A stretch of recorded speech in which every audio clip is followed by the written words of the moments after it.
Hello and welcome back to Ducktail Dads. My name is Ryan. I am your lead voice and your host on this, and I'm joined by Mack and Nathaniel, two friends that are navigating this wonderful journey of Lorcana with me.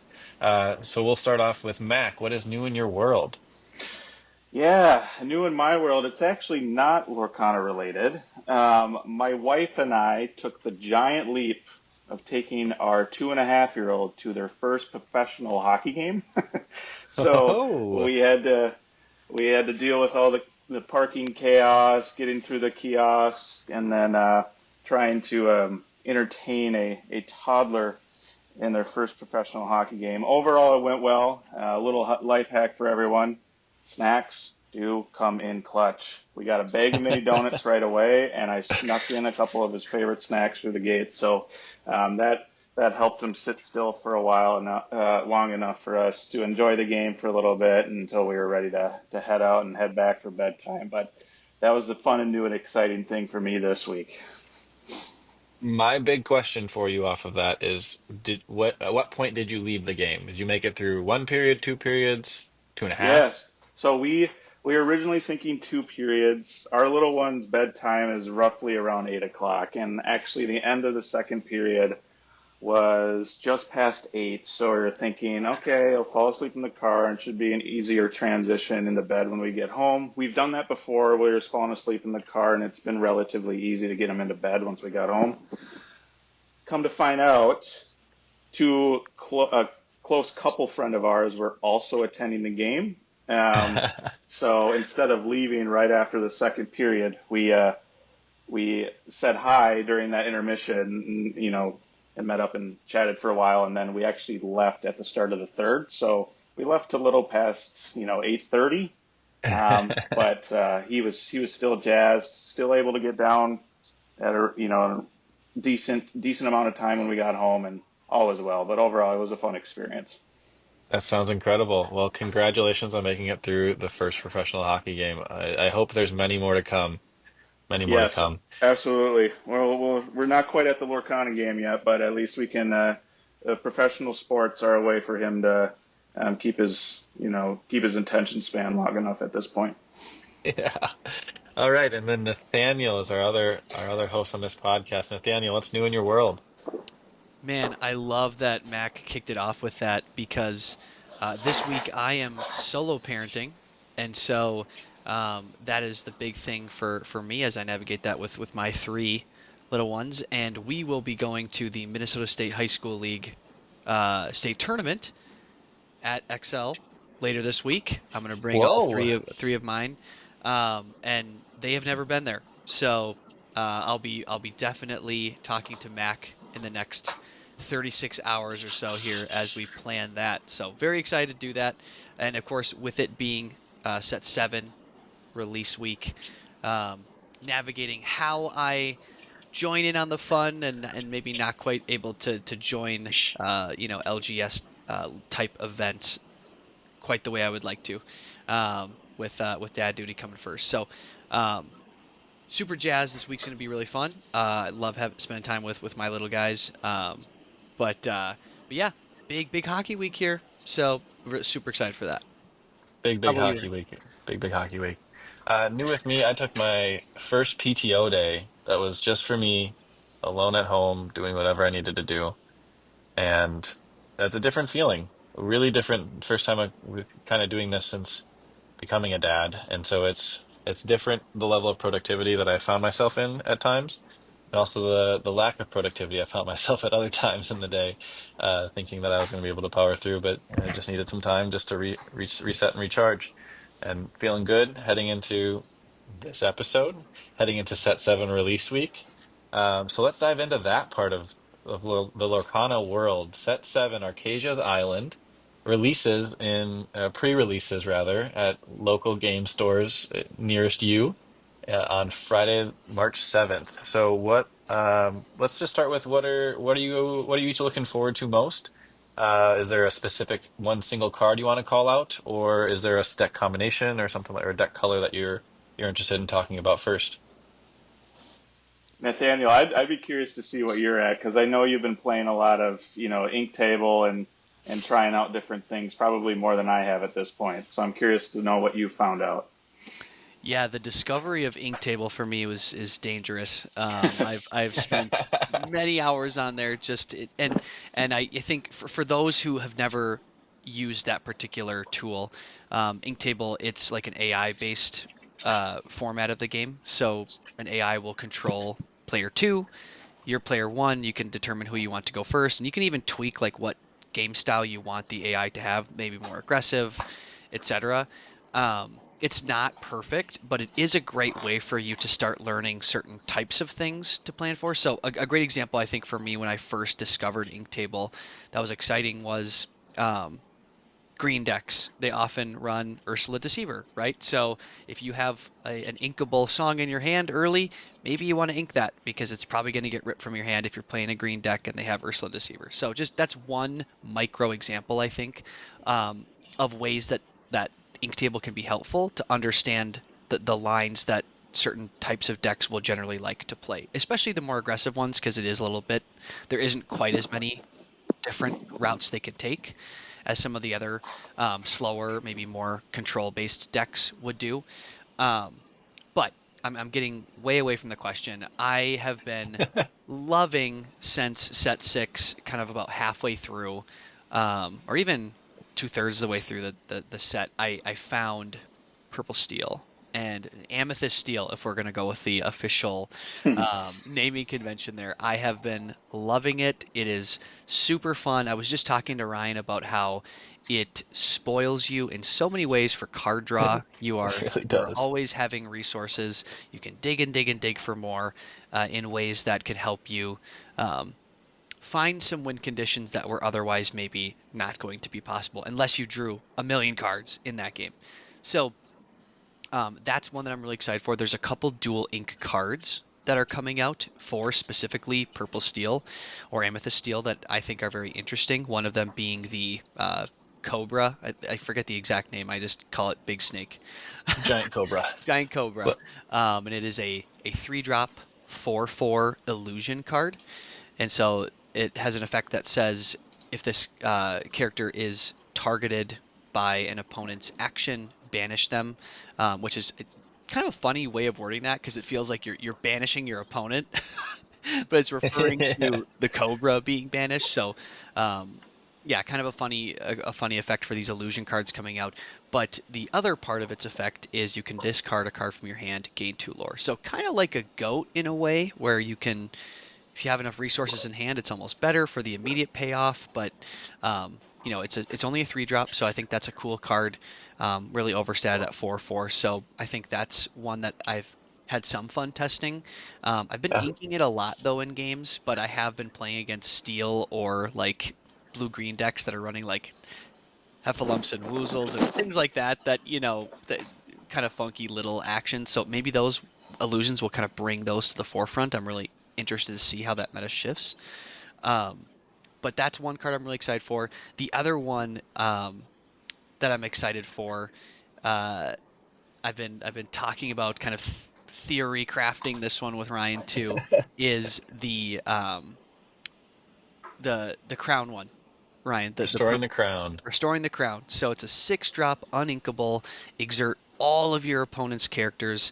And for every character that you banish in a challenge on that turn that you've exerted all their characters, you gain 2 lore. So could be kind of like your late game swing, where in a way maybe you're making some trades. It's sort of like a purple steel B prep, but you're also getting potentially 6, 8, 10 lore at the same time. So um, I mean, interesting let's card. pump the brakes a little bit. I think 10 lore might be more of a win more situation than just a table turner.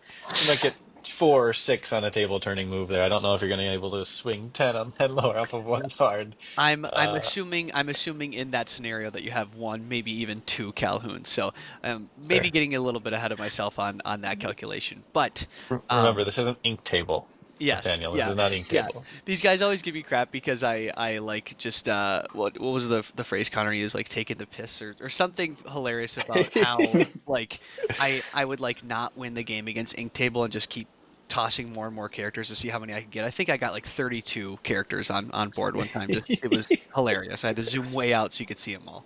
Um, But I think those are the two cards I'm really excited for in that particular ink combination. The other deck that I think has been sort of floating around this second tier of decks for a while that and again, I haven't been around Lorcana more than 6 months, so really only two sets primarily, particularly in the more competitive scene. But uh, Sapphire Steel, I think, is going to be very strong this upcoming set. Um, so for me, that almost feels like a little bit of like a pet deck, like just kind of play that here and there, try it out. I've been testing that on Inktable. I love the way it plays, and that is based on one card in particular coming out with this new set. Everybody knows what it is. It's the Yeah. 3/3 Bell. She can enter play by simply banishing an item, and the items that we often see run in that particular deck are, of course, Popsicle and Fortisphere, which draw a card for you anyways. So in a way, it's kind of like you're inking. You're going to pay one ink to get a 3-drop character on your first turn. That's a 3/3 stat line. Can sing songs as a 3. I mean, it's an extremely strong card, Yeah. and it's inkable. So that card I think we could be saying, and again, we'll see in 80 or so days if we're saying this on the when Reign of Jafar is upcoming, but very possible that that could be in some ways the card of the set. I'm even going to say that. I don't know. And then of course the evil one that I'm not excited for, that Sapphire, is the Sapphire Coil that Mack is going to use to ruin everyone's dreams. Um, but yeah, I think that's the other deck combination that I'm really excited to try out and have some fun with. And then to a lesser extent, I think blue-green is getting some amazing tools this set. I don't have a ton of those cards, so we'll see what I pull in the early stages of the Set 7 release, but I think that combination for players who like more control will really enjoy that. I'll pass it to you guys. Mac. I'm I'm really interested. So, amethyst steel, sapphire steel, maybe some emerald sapphire, potentially depending on polls. I do want to circle back and hear what your set seven release plans are, Nathaniel. Mac, what deck combinations have you been eyeing up, and are there any particular cards that you're super stoked about? Dude, I red blue has me wrapped around its pretty little finger too much. I can't stop thinking about how much I can like adjust my current red blue deck, Sapphire Ruby, but like so I immediately looked at the new Tamatoa, and I think that this Tamatoa, Happy as a Clam, is going to be this set's Maui half shark when it comes to strictly expense perspective. We're only in pre-sales, but the pre-market sales for that card is already over $50. So it's like I can only imagine how people start integrating that part of that card into their deck. How that price will fluctuate towards Where skyrocketing. where are you But seeing that number, and are there actual sales happening for that already? no, that's just a pre-sale listing, probably based on cards on TCG Player, and most of them are listed at $50. We are recording this a couple days before release, so nothing is available yet. But it, Wait, whoa. Sorry, I just hopped on tcgplayer.com, and there are actually sale postings for this, and it looks like there's like yeah, 20 or so items, 30 maybe, that have actually been sold at different price points already. What? yeah, How is that possible? What's I don't happening know with what that? that's about, um, but yeah, it's the 4/5 body, 6 cost inkable quest for two legendary card. When you play this character, remove up to two or return up to two item cards from your discard to your hand, and then whenever this character quests, you may play an item for free. Two very strong abilities, in my opinion, for a 6 cost inkable character. Um, Really, I think everyone knows or seems to know. I immediately think in Hiram. Like earlier, you're getting Hiram out, you're banishing all your item cards, and then as soon as you play this Tamatoa, you're going to be able to replenish those pretty quickly. And then on top of that, as long as it stays on the field for one turn and you're able to quest, playing an item for free is everyone's kind of thinking about the lucky dime, playing a 7 cost uninkable card for free from your hand to immediately begin the closing stages of your game. I can't see a world where this just isn't absolutely broken. Um, again, the hardest part will be able to obtain 4 copies of these because how do you not run 4? Or at least that's kind of my preliminary thoughts right now. Additionally, though, I think the Hiram combination can go really well, kind of to echo off Nathaniel's point. I think it'll work in a Sapphire Steel deck as well. Especially with Fortispheres, you have all these really cheap items that you're able to replenish your hand, and these are drawable items, right? Replenish your hand and immediately start playing them to begin cycling through your deck to start those final phases of your late game strategy. That was kind of the thing that I'm still really narrowing my focus on. On top of that, coming from the first episode, if y'all listen to that episode, it got an enchanted. So I think this is easily, from a collector's perspective, going to be, in my opinion, the top collectible card of this set. I can see that being with the new Aurora as well, because all the princess characters seem to be do very well when it comes to collectible enchanteds. But I think the Tamatoa and the Aurora are going to be the most sought after enchanted cards in this set. So that's kind of where I'm looking at this point. You guys, I'm in Wow. shambles. I just went through my whole spiel and I didn't talk about Tamatoa, the crab that is going to be potentially the most expensive legendary probably we've seen since, this is going to be probably on par with Beast Tragic Hero, the likes of, maybe at Zenith, Rapunzel. the Rapunzel, the Maui Half Shark, like that probably is going to be Tamatoa of this set. And to Max point, an unbelievably playable legendary also got an enchanted, and the enchanted is awesome. And This could be, Nathaniel, to step in, Sapphire got 2 incredible legendary cards. We didn't even mention the Scrooge. To play a free 4/4 body 4-cost inkable for free potentially by just exerting your items. I mean, Sapphire is just it continues to grow, and it's for as much as I want to try new deck combinations, they keep pulling me back in. So I don't know what to do, guys. yeah. You're going to continue to see a lot of Sapphire Well, I for me. think I think to your point, I think in set 6, a lot of the conversation was around, hey, there's a lot of purple running around. It's basically a bunch of purple decks with the same, roughly the same 40-ish cards, and then what are the 20-ish or so other cards from the other colors? So are you running purple red? Are you running purple steel? Are you running purple blue? Blurple. We love calling that with a couple of our guys who love playing those the blurple decks. But that was kind of, I think, the big story of set 6 was purple and then the companion color. It Hmm. feels like set 7, that's blue. Like it is sapphire. It's a sapphire world. What are you going to pair with it? Is it going to be sapphire emerald and you're going to go that route and you're going to ink geyser people? Are you going to go the sapphire steel route and go kind of the item bell and some of that stuff? Or are you going to go the classic sapphire ruby blue red that again has been very strong tier 0 deck for several sets in a row now. It does feel like blue is really the way to go, but I'm gonna stay on purple steel will be special for me. I'm gonna keep testing that.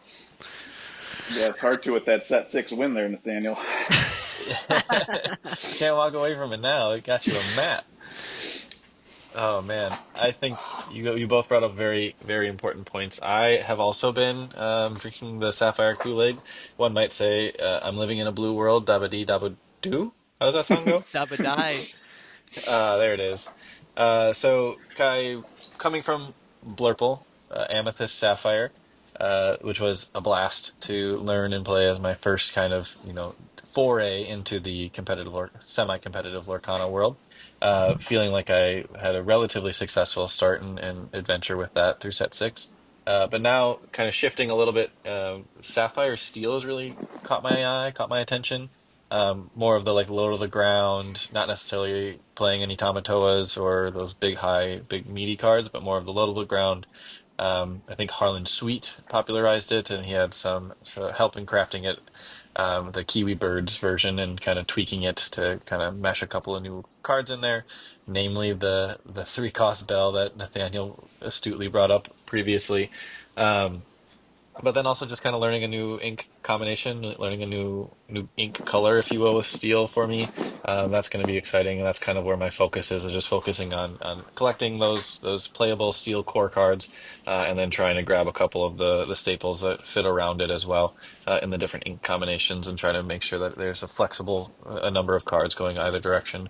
If I go, whether it's sapphire steel or if it's amethyst steel, because I feel very comfortable with the purple card selection in the core of that deck, or Ruby Steel, which hasn't been mentioned yet, but Ruby Steel got a lot of hype, mostly probably because the Ravensburger artists and theory crafters or team over at Ravensburger decided that Mulan and their characters fits the Ruby Steel identity the best, and I think Hmm. that is something that the community has been clamoring for is more Mulan and absolutely more Mushu.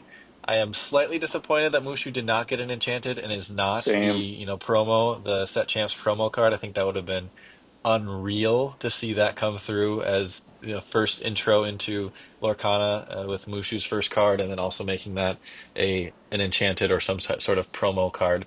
I somewhat expect they're going to make it one of their like organized play cards that you can pick up at whenever they announce their DLCs or world events. You can pick it up in some of the side events Hmm. there. I sort of expect it to be there in some capacity just because of how excited the community is and has been vocally about Mushu finally coming into Lorcana, on all the message boards and online media that I've consumed in this. So that's kind of where my mind's at, is the Sapphire Steel, the Ruby Steel, the Amethyst Steel, learning the steel, and what that has to offer, and then how it kind of fits in with the other ink combinations. And it fits differently with each of the ink combinations. Um, I guess I'll focus a little bit more on that Ruby Steel because we haven't talked about it yet. But Mushu, 4/4, 5 cost, quest for one, but then it has a very unique and interesting special text on it.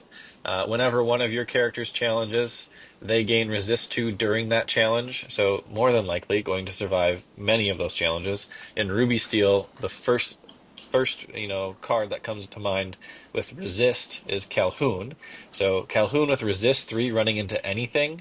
And then on top of that, Mushu's second ability, during your turn, whenever one of your characters banishes another character in a challenge, gain 2 lore. So again, going back to Calhoun, Calhoun with resist 3 running into anything and gaining 2 lore from Mushu and 2 lore from the Calhoun card text as well. So resist 3, gain 4 lore for banishing something that is a giant swing in itself. The challenge, and when I've been kind of running through it, trying to figure it out, just through Inktable basically, is getting to turn 5 and reliably getting the cards that you want to be paired with or with the Mushu on the board, and then dropping Mushu and being able to trade in after that, and then also being able to force your opponent to have exerted characters at that point too, because that's kind of the other sticking point is if you're playing against a real life person, they don't have to turn their stuff sideways all the time. If you play against an AI or a computer, they turn their stuff sideways all the time. So you have the opportunity to kind of take these advantageous trades where, a real life player is like, oh, Ruby steals on 4 ink. Might drop a Mushu next turn. Maybe I just hold off on questing, see where they're at, build up my board, maybe put something in front, find a bodyguard that I want to drop down to make them run into a couple of times before they get their lore off of it. But there's ways around it that real life play is going to bring out that the AI is not necessarily going to bring out. But I think there's a lot of other tools that go into that Ruby Steel deck too. The new Mulan's an interesting one too. If you can shift that down on 5, that can surprise people, or shift it out on 6 maybe. That can really surprise opponents, and no longer allowing their readied characters to be safe. Since she can allow other characters to challenge ready characters this turn if she is able to challenge another character. So I think there's a lot of potential in this Ruby Steel deck. It's one of the ones that I haven't really committed a whole lot of brain power to yet, and I'll just kind of follow the meta and see where it goes. And if somebody comes up with a really cool Ruby Steel deck, maybe I'll take a stab at it then. But I haven't quite yet figured it out, and I'm just focusing on my mental resources elsewhere and learning a different ink combination that I'm more familiar with rather than two new ink colors, just learning one new ink color in the context of a sapphire color that I have some familiarity with. Yeah, I think to echo that, I think if there's one combination or two actually really for me that'll peel me away from this Ruby Sapphire, it's that Ruby Steel. That Musho card is, but besides the Tamatoa, for me personally, is kind of the ultimate hype card for what I want to try out in my play style. To echo exactly that with the combination with Calhoun, I think that's going to be awesome. I think you could get cheeky too and even add a Thebes in there, and you could potentially, with one character, gain up to 6 lore by banishing that. Again, AI, like you were highlighting, I think will obviously play it differently than an actual player, but I think there are still ways to run around that. I'm also excited for what they're calling the Baja Blast build, the Emerald Sapphire. I think there's some potential in that, at least what fits my play style and kind of the control heavy side of things. So I'm very much excited. But one last point I think I'll make on the Mushu.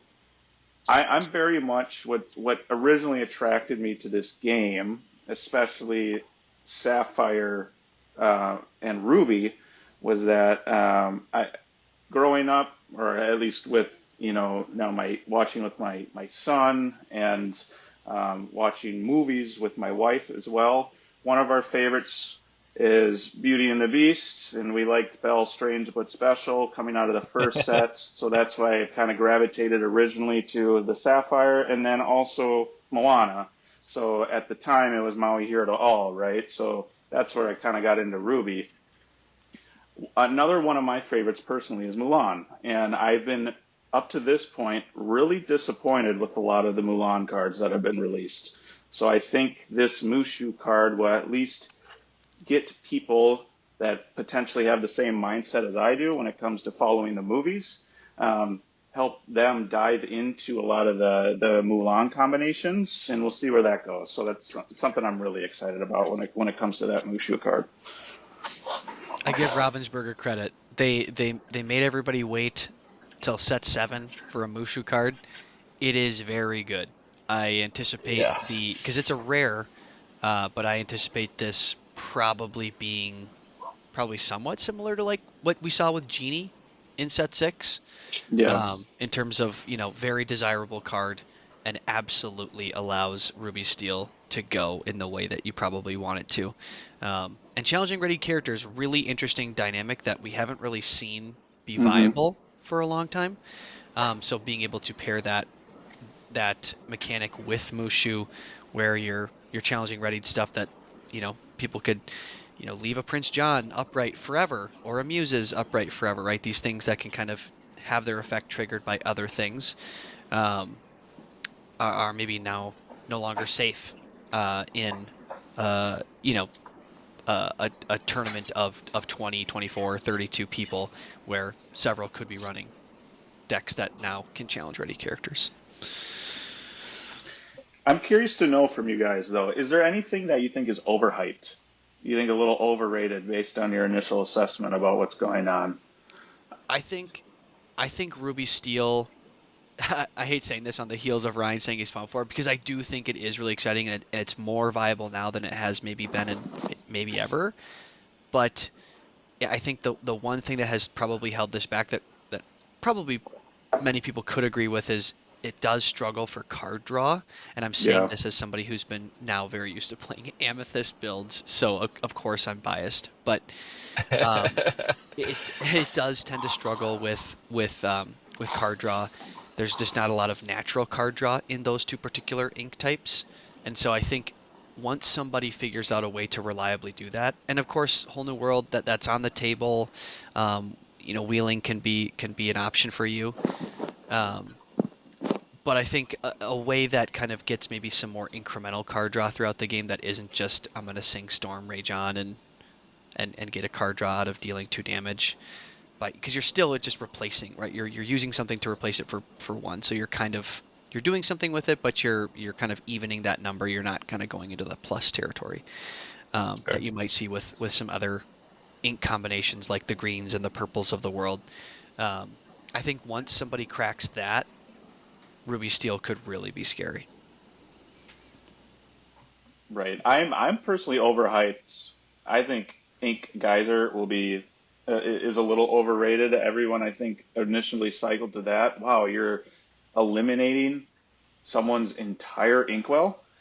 But I just I think personally it's going to be hard to play and hard to fit in more uninkable cards. The only thing I can see it being paired with is something like with a fishbone quill, and it you could potentially use it as ink that way.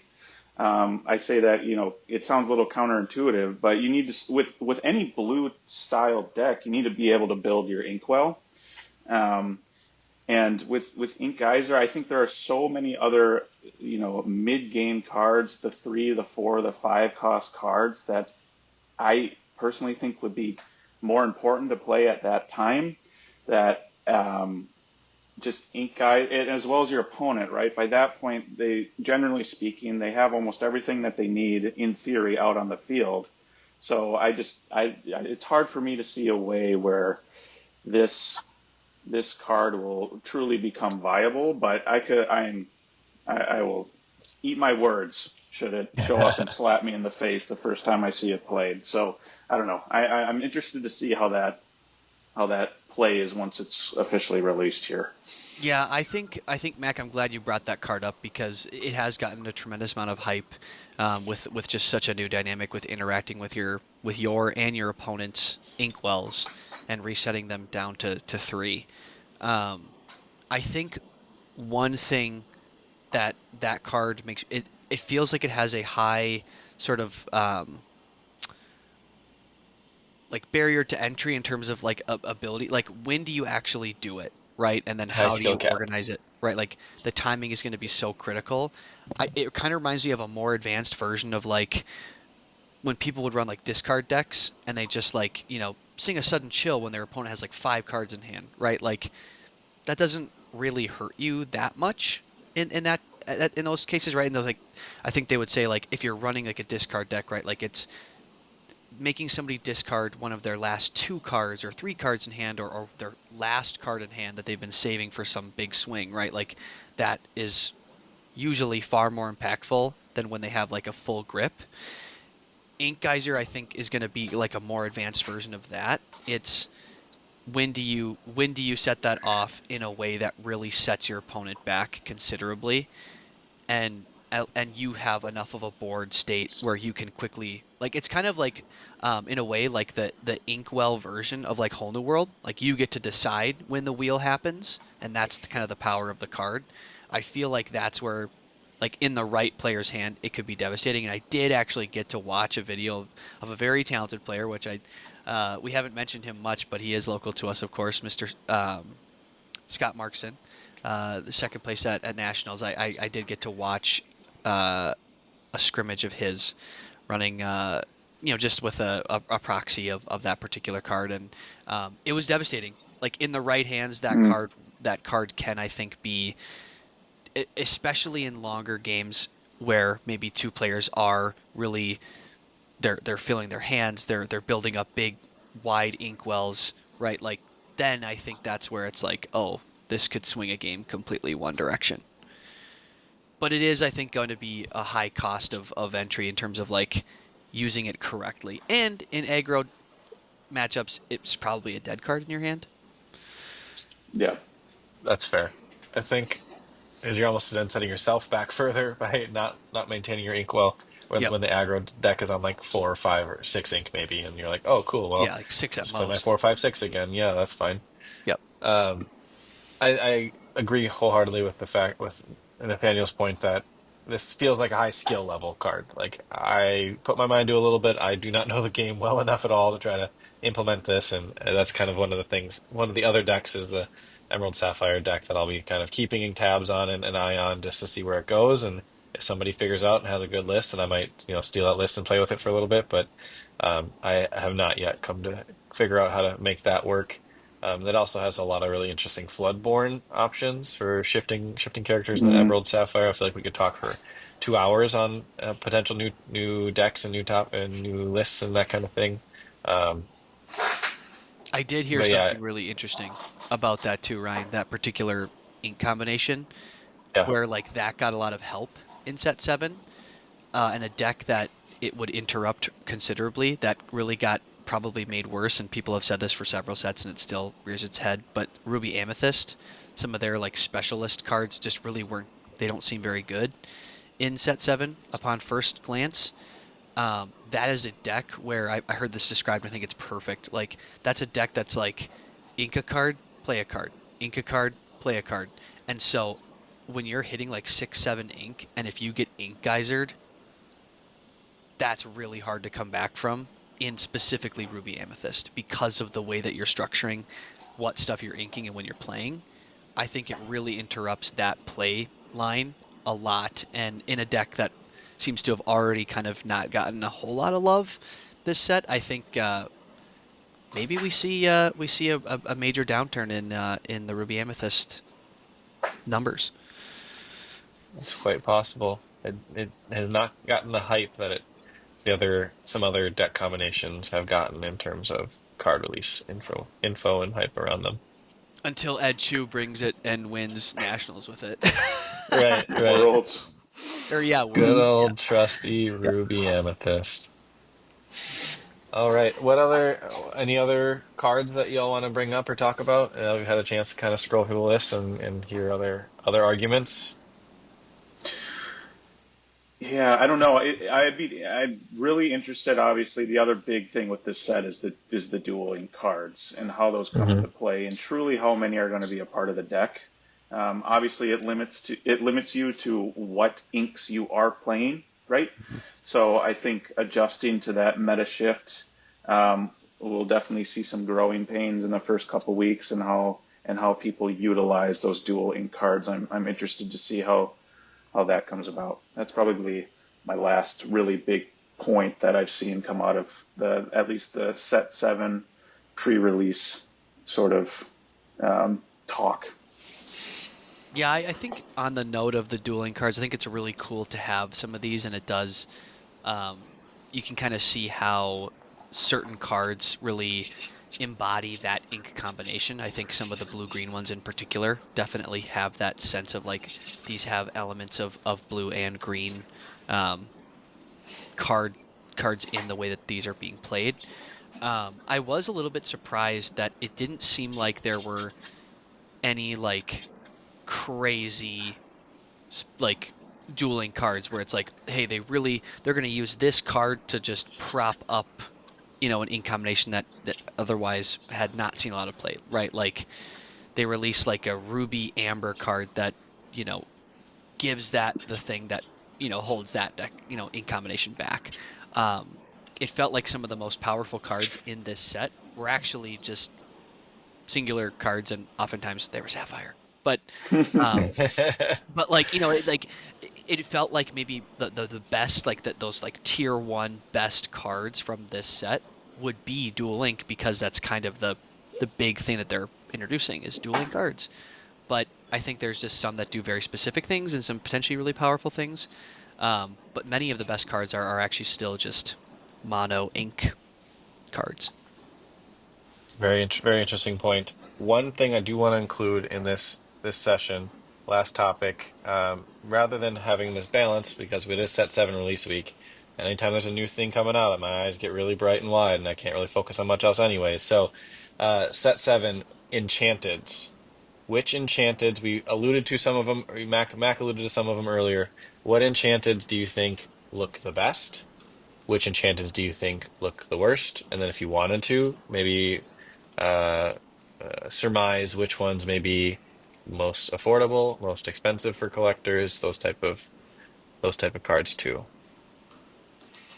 Yeah, Yeah. I'll kind of jump back into to my original point, right? I think I've already hammered home on the Aurora and Tamatoa. Every set, the main princess card has done well.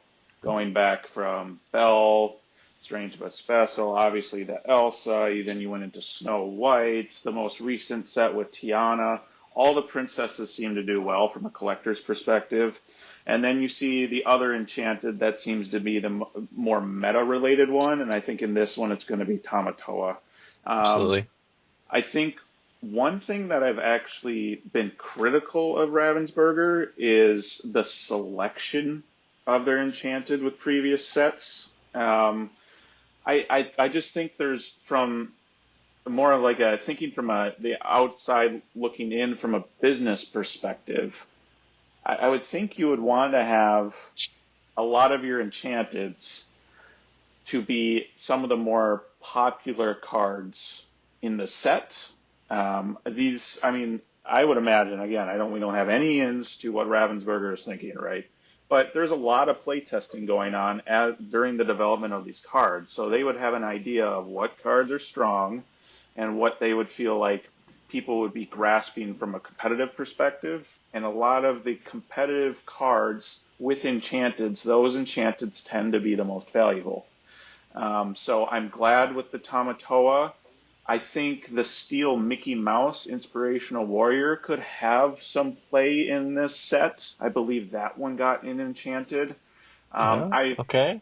I still think they can do better when it comes to they being Ravensburger selecting the Enchanteds that may have more competitive, um, you know, a more competitive style to it. But at the same time, you don't want to overprice all of your enchanted cards for collectors and have them struggle to get their hands on just the cards, right? So I can understand that balance. But Sure. I've also been really impressed with the artwork. I actually am one of those people that did not find it disappointing of the set six enchanteds. I really liked them taking a leap and I'm going with for you. the gold style, but I do understand the perspective from most of the community, and a lot of this artwork is just looking really nice from an enchanted perspective. It's beautiful artwork this time around. All these colors, they did things in kind of the monotone or dual tone colors. They tried to kind of stick to that kind of that theme and those feelings of those different ink colors and ink combinations. I thought that was really cool. I'm with you on the gold. I think it was very well done thematically of like, hey, we're sailing the sea, we're finding treasure, it's going to be gold. That's great. I appreciate even more that it was just a one-off thing, and they're like, hey, let's do this for one time, and then we'll go away from it. Back to set seven Enchanted. Restoring Atlantis, I think it looks really good to me. I don't know. Restoring Atlantis and then All Is Found are the two that we haven't mentioned yet that I'm really excited about in terms of just pure artwork. And I do think that they may find some pathways into a meta deck or a set champs winning deck of some kind. But on the whole, I'm very impressed with the artwork on most of these Enchanteds. Yeah, I think you're definitely seeing that return to just bright, colorful. The artwork is stunning. I agree. All is found. I'm a big Frozen fan myself. So that card I think is just absolutely gorgeous. Um, I'm a really big fan of the Mickey Mouse artwork. I think it just like it actually looks like a painting to me. Like it just is so beautiful. Um, the Tamatoa is great. I think from a that definitely will be the big price point one along with Aurora. But I think if I pulled any of these, I would be you know it would feel amazing. Again, as somebody who's pulled one career enchanted, I'd be happy with any of them. But I also think that Jafar is really really cool, and I imagine the only There thing it about that is. one though is he probably gets an even crazier one next set, right? But we'll see. That's speculation. Maybe he doesn't. Maybe they just say this is the rain and he doesn't want to be photographed. You never know. That would be I'm crazy work. I'm surprised we've gone 40 minutes and haven't talked about Jafar yet, considering it's what I've heard is Mack's favorite enchanted from previous sets. Mac, what's up with Yeah, this? You didn't even mention Jafar once? I know. I was just getting into that. That this artwork is absolutely stunning as well. But you know what? I think part of the reason I've held back too is I personally I think knowing what the next set title is, Reign of Jafar, set eight, right? Did they jump the gun here? I don't know. So like until we know what's coming out for set eight, like Um, I'm hoping they do Jafar justice for the actual Reign of Jafar set, but I will hold my opinions until I know more about that. But from just a basic surface level, that's a beautiful card as well. I mean, it's absolutely amazing. I wish I was more of an Amethyst Steel player to utilize it, but um, and I can also understand with this one as well. Him meshing well with the new Vanish keyword. That's I can understand the perspective wanting to have an enchanted with that Vanish keyword involved as well. think that's good. It's very thematic for who Jafar is in the movies and kind of who he is in a little bit of the Lorcana world as well. Well, that I think we're coming to time on this episode. We had a lot packed into this, a lot of exciting things coming up for set seven. Quickly in 30 seconds or less, Nathaniel, what are your set seven release plans for this week, knowing that you're a little bit out of the local game store scene? Yeah, I'll probably pop into one of the local stores and get a trove, so I can still kind of enjoy that sense of opening. Might be potentially having a friend over that night where we can both open some product and do kind of our own, um, you know, play open six packs, right? Make a 40, yeah, like we would in like a normal sealed event, right? Yeah, To kind of capture that magic, because I do think those types of play styles and variations of the game are so incredibly fun. Didn't discover that much until this last set, and definitely want to partake in some form of that every set going forward. So that'll absolutely. be the plan. We'll see if it pans out, but definitely going to buy at least a trove on Friday. All right, Mac, what are your plans for set seven release? Yeah, I know, Ryan. I think us, me and you, and then and a couple other friends are trying to hit up one of these sealed events that have planned on March 7th, right, opening day. Yep. So we're trying to figure out what event to attend works best for kind of a middle ground in terms of least driving for all of us. So we're trying to plan for that. A lot of the ones that we're looking at are sealed. I've never participated in a sealed, so I'm really excited Oh, for that time of gameplay. For those of you who don't know what that is, I don't know what it is. So I'm just ready to jump right in, and I'll give you a live update on how that goes, and then well, that'll also be another discussion topic for another time when it comes to different formats and styles that we've enjoyed along the way. I love that. I love that. I do enjoy Sealed. That was the first event that I went to with Nathaniel. That's one of the ways that he got me hooked in this and in the competitive scene a little bit. And it's a lot of fun. It's nice to show up without like expectation of having this prep work done, and you just show up and be like, I don't know what cards I'm going to get, but I'm going to do my best to make a somewhat competitive deck out of them. And if I have unreal luck and I get Tamatoa Scrooge and 14 items, then we're set and we're golden. And Yeah. if not, then maybe you have to piecemeal something together outside of that. So I'm excited to go to a sealed event for Set 7 release. I'm excited to get the product. I'm really excited for that Big Hero 6, the We Are Immortals playmat. I'm super pumped about that. I'm definitely picking that up, plus then the sealed event and whatever else may find its way into my shopping cart on release day. Yes, Nathaniel, what else would you like to add? I do want to add to that the sealed event thing. That's so fun. And last thing, I actually was able to make a somewhat functional pirate deck with the cards I picked up in the sealed event that we did at that event that Ryan's talking about, the one where he met us for dinner and kind of was first interest peaked in Lorcana. Yeah, And I did okay with it, but it was so cool to like be able to use like synergies of cards that like otherwise you would just never really see in a constructed format. So I think that's what makes it special is you get to see cards that don't get a lot of play. You get to be creative, and you get to open some packs and potentially some bonus packs if you do well. So super yeah. fun. Excited for both of you to do that in just a few days here. So Can't wait. All the Can't best. wait. Well, with that, we're almost at 50 minutes. So to our listeners, we'll do better next time. We'll keep it shorter. We'll keep it more succinct. Thank you for listening. We're excited to go on this journey with you, and we can't wait for set seven.